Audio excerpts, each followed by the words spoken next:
সামনে যে কেন্দ্রীয় কার্যালয় রয়েছে সেই কার্যালয়ের সামনে আবারও নেতাকর্মীরা একে একে জড়ো হতে থাকে। পরবর্তীতে আইন শৃঙ্খলা রক্ষাকারী বাহিনীর পুলিশ কিন্তু আবারও সকলকে ছত্রভঙ্গ করে দেওয়ার চেষ্টা করছে। অর্থাৎ এই মুহূর্তে আপনারা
এখন আবার আইন শৃঙ্খলা রক্ষাকারী বাহিনীর পুলিশ কিন্তু আবারও সতর্ক অবস্থানে রয়েছে। এই মুহূর্তে একটু আপনাকে জানিয়ে রাখতে চাই যে একবার যে সকল জাতীয় পার্টির যে সকল নেতাকর্মী রয়েছে সারা বাংলাদেশ থেকে আজকে তাদের যেই কর্মী সমাবেশ ছিল সেটি ছত্রভঙ্গ করে দিয়েছে এক পর্যায়ে। পরবর্তীতে কিন্তু আইন শৃঙ্খলা রক্ষাকারী বাহিনীর পুলিশ কিন্তু সেখান থেকে সরে গিয়েছে, কিন্তু জাতীয় পার্টির যে সকল নেতাকর্মীরা ছিল তারা কিন্তু একে একে আবারও সেই পার্টি অফিসের সামনে জড়ো হতে থাকে।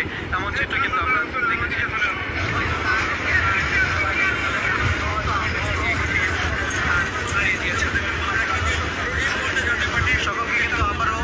দর্শক, জাতীয় পার্টির কার্যালয়ের সামনে কিন্তু বারবার নেতাকর্মীরা জড়ো হওয়ার চেষ্টা করতেছেন। একাধিকবার পুলিশ তাদেরকে ছত্রভঙ্গ করে দিলেও আবারও তারা জড়ো হচ্ছেন। আবারও উত্তপ্ত পরিস্থিতি বিরাজ করতেছে। দুপুর থেকে জাতীয় পার্টির যে সকল নেতাকর্মীরা রয়েছে তারা কিন্তু যেই জাতীয় পার্টির কেন্দ্রীয় কার্যালয় রয়েছে সেখানে তারা একটি মঞ্চ তৈরি করে কিন্তু আজকে বাংলাদেশ থেকে জাতীয় পার্টির যে সকল নেতাকর্মীরা রয়েছে তারা আজকে কর্মী সমাবেশের ডাক দিয়েছে। এবং তার পরবর্তী সময় আমরা দেখেছি যে আইন শৃঙ্খলা রক্ষাকারী বাহিনীর পুলিশ তাদেরকে দফায় দফায় বলেছে যে সড়ক অবরোধ করে কোনো ধরনের সভা সমাবেশ করা যাবে না। এবং পরবর্তীতে কিন্তু দর্শক, মূলত কিন্তু সড়ক অবরোধ করে সমাবেশ করার কারণেই পুলিশ তাদেরকে ছত্রভঙ্গ করে দিছিল।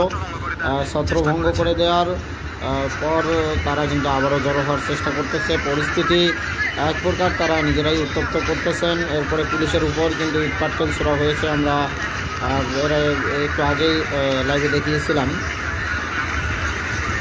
পুলিশের উপর ইটপাটকেল ছোড়া হয়েছে এবং পুলিশও কিন্তু সান গ্রেনেড মেরেছে এবং জল কামান দিয়ে তাদেরকে যে সড়ক তারা অবরোধ করেছিল সেখান থেকে তাদেরকে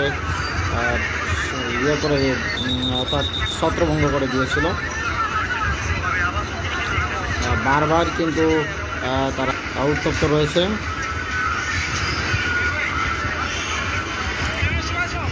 জাতীয় পার্টির কার্যালয়ের সামনে কিন্তু এই মুহূর্তে উত্তপ্ত এক পরিস্থিতি বিরাজ করতেছে।